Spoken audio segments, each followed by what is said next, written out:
جن عن جاتلي وأليكس جن هم يجورنا خذي حدر ويتعين الجغداء يا أخي بالي هلك تخوينس كأليكس توت أكتر إني أخي سلام نايت شانالي تخاطر تخمينا أخو محمدهم أنا سلام عم داخل مسكن ببنا أخو سلامكم بزحترف يا للي مبار خاصن شانالي حدث ترخونكم لايك سبسكرايب بمقوار بيت سوي خونو بيت سوي جمهم بلومود لايك نهانا زريتهم أو كومنت بمقامات تخلقكم دوما شار بمقوار مبرتاحهم أي فليننا والخص لا تقوروا لي مبرتاح جمع كابلبي يغني لي كبرتي هاي اللي بيتسب أنا لما عندي بدعمي لقرم ويني نادى لي حزامات يعني أخو مالتي بيتسب نايلو ما عندي انقدر ነገሩ ፈንድተዋል ማለት ነው ቤተሰብ ያው ለማንተ አይኑ ላፍጠጠ ነገር ይሞጽና ነው ማለትና በዘጋጣሚ ያው አሞንጎ እንግዲህ ዳግኒ ልልኒ ወይንን ንምትዕራቅ ይቅርታ እብሉን ምፍልላይ ወሐስቦ ነበርና ግን አጋጣሚ ሆይኑ ክራዳዳ አይኻላይ ማለት ቤተሰብና ልልውን نويني مسريت الخونة እንግዲህ ትናደድ ላይ አማለቲ ምን ተحسغالي መጽሐታት ገብር መጽሐፍ ማለት ያጥያቄ ቅርዋት ሁሉ ቤተሰብ እና እኔም ጸያ አና ይቅርቅር ከባለክን አኔ ጸውዐያ ይውልዋ ማለት ታይነኒ ቅርለባህል ምሳ ካይወቱን ቆጸልሁም የሚሽላ ታይነዋ መልስ አለምጽ ታይነዋ سقلا مولي قالي توز يا ولا مالتي بونت بحقي إذا قال زي أنا وندقاق ما أزنايلهم أنا فيديو تات لصراحة هو تناقرنا ورا مالتي بيتسونا يو مجمرة ستت لا التهاملات ستت لا عند حكاوي وتم توز لله زي عف فيديو مزرقة يكرتا مالت منام ايه اللي ينور ممكن هاتم بغادة ما يكرتا ولاتا already تشاو دقاق مالا فيديو لقرن مسوم لمتصقله اين وراي مالتي كافيوتم مولق خان موصاس بطعم حاصري مالتي منم ነገር مسوم لراخم مساخم لراخ يبلي ولا عاصيا موصا بخال هوتا بخال لايفا بخال فيديو تاتابنا على منصا تخل نورا مالتي بيتسبنا ያው حد ግዝስ بطعمي እንድዒ ግራለት ታታቲ ነገራት ነውና በቃ ድራማ ይዝ ነገር ገረከይቱ ሎ ድራማ ሊምስሉ ነገራት ነው ድራማ ይሆን ኖርማሊ ኸይቱ ለለ ድራማ ልመስሉ ነገራት ነውና በጣም ዕግርግር ለብል ነገርና እና ናይሉ ማንቲ ንሽተን ግርም ለበለን ነገር ታይሉ መስልኩም አባሲ ተኽንሲ عم تشغل العلوس تاخ تشغل كهم يجور بامساخي ينبرلو وي بسمع أتي زغال عبلي عدمو كي تاركي أولاتا مالتنا لبعال عاد قشات رطول بحال نقرنا ساعة ولعل لسا تقرأ لله مالتي بيتسو انقده يا ولا أي وتشغل ياخب تعمي قالا بالمليون العلونا بالي هلك تخوينو كترين يا أخي كاو أليكس هيوت كوز إدلي أليكس كخسرو أيدلني ولا بمجرش هزز ما تمالتي بيتسو ويلبلي بحق مالتنا منم يبلناي منم نجار يبناي منم نجار فقريهم قال يبناي لولو النور حازقن كاو هيوت كوز إدلي خسرو إدلي ناتيك قبرية لا ناي مالتي ويزرويني انقرب بتعم خبري بعلتونا تتطرن تقانن تناددن تباساچونس نورماليو مالتي قاري دلل احنا بتملخاتي قص خوينا نريوت لنا اتلغورو لقاني اكتات ያው ለምስልውኒ مالتي خزون ያው ባላ ጋህዲ ገብራቶና እንግዲህ ሊልና ወይኒ አዝከብ ጽሐን ለኻለ ሜኑ ይትቀንድ ነገር አትጌጋ ኸአመን ነው ተንል 100% አብ አሌክስ ቤተሰብ ማለት ምክንያቱም አሌክስ መጀመሪያ ላይ ደውሉ ትዳውሉ ለምጻ ባዕልዩ ክነግረኩም ናብ ገዛ ለምጻ ሰተት ላበለ ናብ ገዛ ምጹ ምኩላስ ምትحقፍ ገለስታ ወድም ሰዊት ኸውነት ብጣዕሚ ሸሚ ማርያምን ሸሚ በቃ ብጣዕሚ ለልድብር ትገሩ ትሪለ ይፍለጥ ወላማ 10 ተገሩ ድራማ ገለ ይኹን ግን ብጣዕሚ ይድብረካ ካዝ ሕዝስ ታይናን መሃረሉ ሕናስታ ታይን መሃረሉ ያና ኸዚ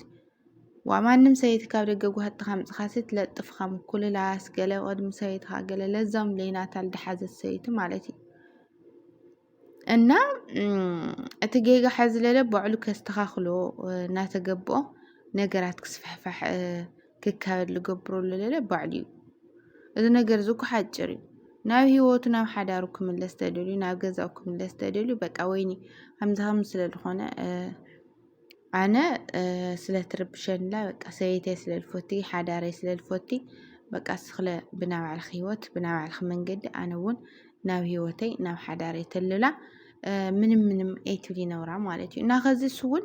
ክሓድጋ ይደሊ ክኸስራ ይደሊ ክፍለያ ይደሊ ላበለላት ለማመጠ ነገራት ክባላሸዩ ክካወዱ ልገብሮምሎ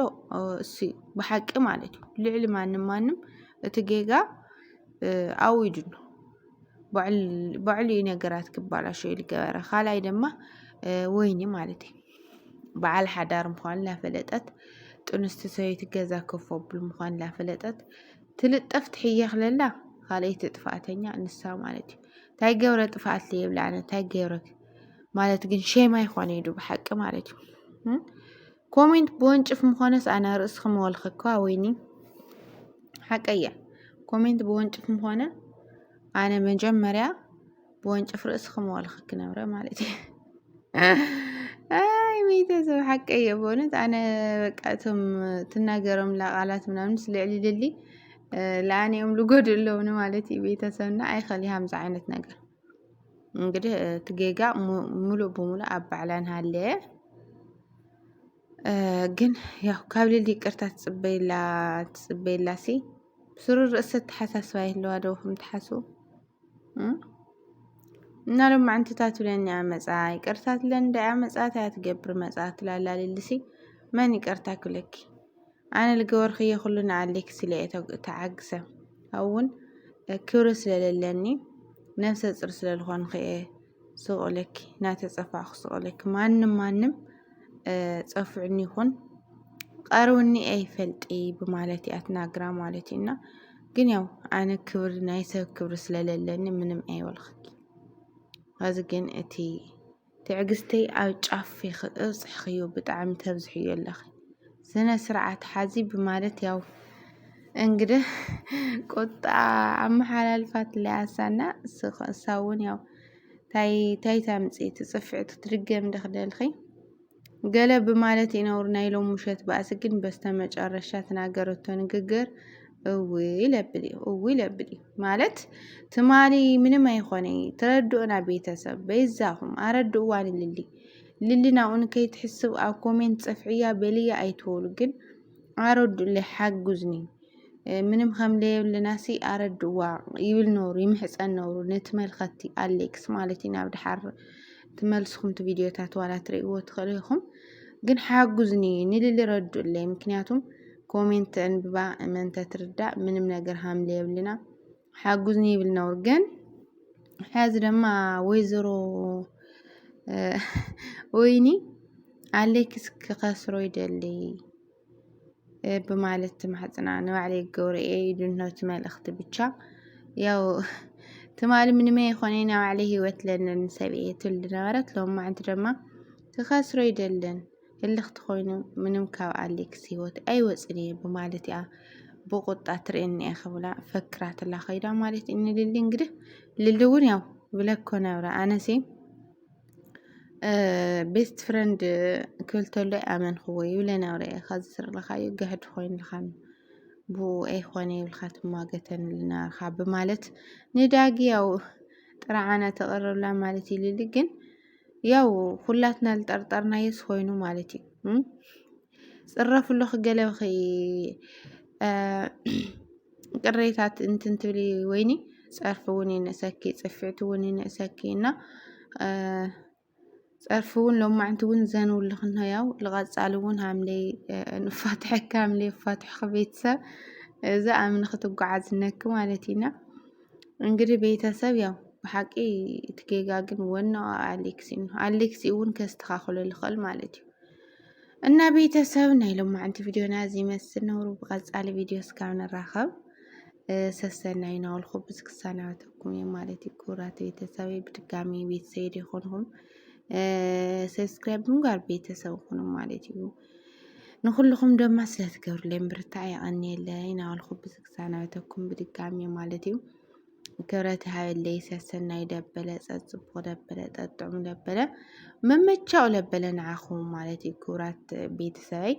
እና ብድጋሚ ባይ ባይ